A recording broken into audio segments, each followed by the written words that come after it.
Hello दोस्तों, मेरे कहानी वाले चैनल पे आपका स्वागत है। तो हमारी आज की कहानी एक हाउसवाइफ की है। तो अब हम कहानी स्टार्ट करते हैं। एक हाउसवाइफ की कहानी। बहू, ओ बिना बहू, आज सुबह की चाय मिलेगी या नहीं? बस बन गई पापा जी, ला रही हूँ। बिना बहू, मुझे नहाने में देर हो रही है, जल्दी मेरे कपड़े को इस्त्री कर दो। जी माँ जी, अभी करती हूँ।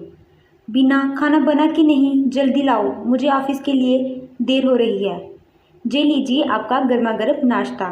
बीना यार, तुम रोज़ नाश्ता लगाने में देर कर देती हो। ये है बीना का ससुराल। बीना सुबह उठकर अपनी सास रजनी, ससुर देवराज और पति सुशील के कामों में लगी रहती और शाम होने तक काम ही करती रहती। लेकिन उसके ससुराल वालों को लगता है कि बीना का घर चलाने में कोई हाथ नहीं और वह उसे हमेशा ताने ही देते रहते हैं। बीना की सास बीना से कहती है, अरे बहू, पूरा दिन करती ही क्या हो जो तुमसे मेरी एक साड़ी भी नहीं इस्त्री हो पा रही? बीना कहती है, वो माँ जी, मैं इनके लिए नाश्ता बना रही थी, इसलिए आपकी साड़ी इस्त्री नहीं कर पाई। अरे रहने दे बहू, बहाने मत बना। आजकल की बहुओं से तो काम ही नहीं होता। हमें देखो, कभी अपनी सास ससुर को शिकायत का मौका नहीं दिया। सास के कहने से पहले ही सारा काम कर देती थी मैं। रजनी अभी अपनी बहू बीना को बातें सुना ही रही होती है, तभी वहाँ पर बीना का ससुर देवराज आ जाता है और बीना से कहता है, बहू, तुमसे सुबह का 4 बार चाय मांग चुका हूँ, दी तूने एक भी बार नहीं। अरे नहीं देनी तो मना कर दो ना। पापा जी, अभी देती हूँ, चाय तो बन गई है, अभी लाई। बीना अपने ससुर को चाय देती है, फिर अपनी सास की साड़ी इस्त्री करती है और उसके बाद करके सारे काम ख़त्म करती है और वह फिर अपने कमरे में चली जाती है। कमरे में आकर वह अपनी अलमारी साफ़ करने लगती है कि तभी उसकी सास रजनी वहाँ आती है और उससे कहती है, बहू, आज सारा दिन कमरे में ही रहने का इरादा है क्या? और ये क्या कर रही हो तुम? कुछ नहीं माँ जी, अलमारी साफ़ कर रही हूँ और कपड़े बिखर चुके थे, इनको समेट रही हूँ। बस माँ जी, इनको समेट कर अभी आती हूँ। फिर रजनी कहती है, ये क्या बहू, इतनी सारी साड़ियाँ कहाँ से आई? माँ जी, ये सब साड़ियाँ तो सुशील जी लेके आए हैं। सही है बहू, तुम कुछ काम तो करती नहीं, बस मेरे बेटे की कमाई को इन साड़ियों पर बर्बाद कर दो। माँ जी, मैंने सुशील जी से कभी नहीं कहा कि वो मुझे साड़ियाँ ला कर दे, वो अपनी मर्जी से लाते हैं। ये सुनते ही कमला वहाँ से चली जाती है। इसी तरह बीना के सास ससुर बीना को उसके खर्च के लिए ताने मारते रहते। एक दिन बीना खाना बना रही होती है कि तभी उसके सास ससुर ने उसे बुलाया। बीना, बीना यहाँ आओ जल्दी। बीना फटाफट रसोई से बाहर आती है। जी माँ जी, तुम कोई काम ढंग से क्यों नहीं करती? कमाने तो जाती नहीं, घर पर रहती हो सारा दिन, फिर भी तुमसे कोई काम नहीं होता।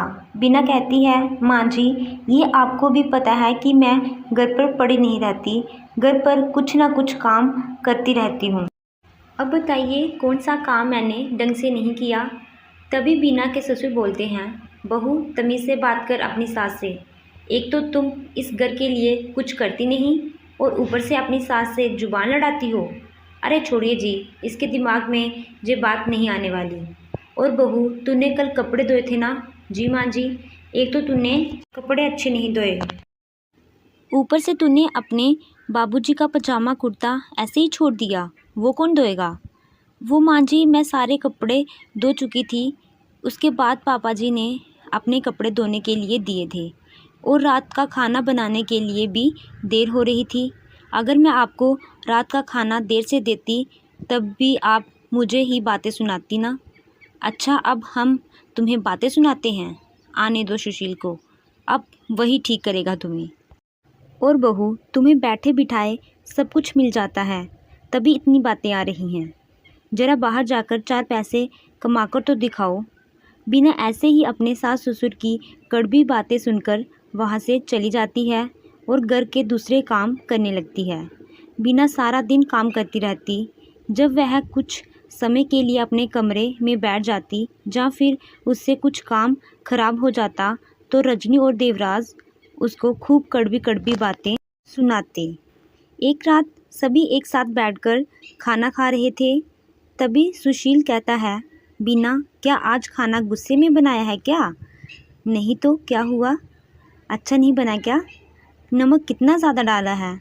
तभी बीना के ससुर बोलते हैं, खुद बाहर जाएगी, कमाएगी, फिर पता चलेगा कितनी मेहनत लगती है 2 चुटकी नमक खरीदने में। बहू, तुम हमारे घर को बर्बाद करके रहोगी। पापा जी, 2 चुटकी नमक से घर बर्बाद हो जाता है क्या? तभी रजनी कहती है, बहू, जे घर मेरे पति ने बनाया है और मेरा बेटा इसे कितनी मुश्किल से चला रहा है, तुम्हें पता है कुछ? बूंद बूंद से ही सागर बनता है। सुशील अपने माता पिता से कहता है, ये कैसी बातें कर रहे हो आप दोनों? आप लोग तो बीना को ऐसे सुना रहे हैं जैसे पता नहीं कितना बड़ा नुकसान हो गया हो। खाना तो अच्छा बना है, बस थोड़ा सा नमक ज़्यादा हो गया। ऐसे कहकर वह अपने माता पिता को चुप करवा देता है और खाना खाकर सब अपने कमरे में चले जाते हैं। कमरे में आकर बीना सुशील से कहती है, देखा आपने, ऐसे ही पूरा दिन मुझे जली कटी सुनाते रहते हैं। बीना, तुम मम्मी पापा की बातों का बुरा मत मानो, मुझे पता है तुमने मेरा घर संभाल के रखा है। तुम सारा दिन घर के कामों में लगी रहती हो, लेकिन इसमें उनकी गलती नहीं है। हमारा जो समाज ही ऐसा है, हाउसवाइफ के काम को काम ही नहीं समझता, बल्कि घर संभालना हर किसी के बस की बात नहीं होती। और मुझे तो फिर भी संडे वाले दिन छुट्टी मिल जाती है, तुम्हें तो उस दिन ज़्यादा काम करना पड़ता है। मुझे आपकी बात सुनकर अच्छा लगा, कम से कम आप तो मुझे समझते हो, नहीं तो दिन रात मुझे यही ताने मिलते हैं कि इस घर को चलाने में मेरा कोई योगदान नहीं। अब इसी तरह से दिन बीतने लगते हैं, लेकिन बीना के सास ससुर के ताने दिन ब दिन बढ़ते ही जाते हैं। ऐसे ही एक दिन बीना का भाई समीर उससे मिलने उसके घर आता है। समीर भैया, आप अचानक यहाँ पर? कैसे हो आप? घर पर सब कैसे हैं? मुझे बहुत अच्छा लग रहा आपको यहाँ देखकर। बहू अपने भाई को अंदर भी आने देगी या फिर यहीं पर सारी बातें कर लेगी? आओ आओ समीर बेटा, तुम अंदर आओ। और बहू, तुम समीर के लिए चाय पानी लेकर आओ। और वह खुद समीर को अपने पास बिठा लेती हैं और उससे बातें करने लगी। बेटा, और बताओ, तुम क्या कर रहे हो आजकल, और तुम्हारी बीबी क्या करती है? आंटी, मैं और मेरी बीबी एक ही कंपनी में नौकरी करते हैं। अच्छी बात है बेटा, तूने नौकरी करने वाली से शादी की। अपनी बहन को भी कहीं अच्छी जगह नौकरी पे लगवा देते। आंटी, बीना पढ़ी लिखी है, वो कहीं भी नौकरी कर सकती है। पर आप ऐसा क्यों बोल रही हैं? वो नौकरी करे या ना करे, ये उसकी मर्ज़ी है। समीर को रजनी की बातें कुछ अच्छी नहीं लगी और वह वहाँ से उठकर बीना के पास आता है और बीना से सारी बात पूछता है। बीना भी समीर को सारी बात बताती है कि कैसे उसके सास ससुर उसे ताने मारते हैं। फिर समीर बीना से कहता है, बीना, मुझे ये समझ नहीं आता कि तुम्हारे अंदर आत्मसम्मान है या नहीं। तुम्हारे सास ससुर तुम्हें इतना जलील करते हैं और फिर भी तुम यहाँ आराम से रह रही हो। आपको नहीं पता भैया, मुझे कितना दुख होता है, लेकिन मैं सिर्फ सुशील जी की वजह से यहाँ पर हूँ। जो भी हो बीना, अब मैं तुम्हें यहाँ नहीं रहने दूँगा। इन्हें भी पता चले घर के काम कैसे होते हैं। और वह बीना का सामान पैक करवा के उसे वहाँ से ले जा रहा होता है। तभी देवराज कहते हैं, समीर, तुम बहू को कहाँ लेकर जा रहे हो? सुशील को तो आने दो। अंकल जी, मेरी बहन तो आप पर बोझ बन गई है, सारा दिन कुछ काम तो करती नहीं, बस पड़ी रहती है और घर चलाने में भी उसका कोई योगदान नहीं है, तो इसका यहाँ रहने का क्या फ़ायदा? मैं अपनी बहन को यहाँ से लेकर जा रहा हूँ। यह क्या बोल रही हो बेटा? हमारा ये मतलब नहीं था। आंटी जी, आपका बेटा सिर्फ पैसे देता है, पर मेरी बहन दिन रात मेहनत करती है इस घर को चलाने में। आप तीनों की छोटी से छोटी चीज़ का ध्यान रखती है। आदमी तो सिर्फ पैसे कमाता है, पर औरत ही इस ईंट पत्थरों के मकान को घर बनाती है। आपका बेटा 10 बजे से 5 बजे तक काम करता है, पर मेरी बहन सुबह 6 बजे से रात 11 बजे तक काम करती रहती है। आप लोगों के घर पर मेरी बहन की बिल्कुल भी इज्जत नहीं है।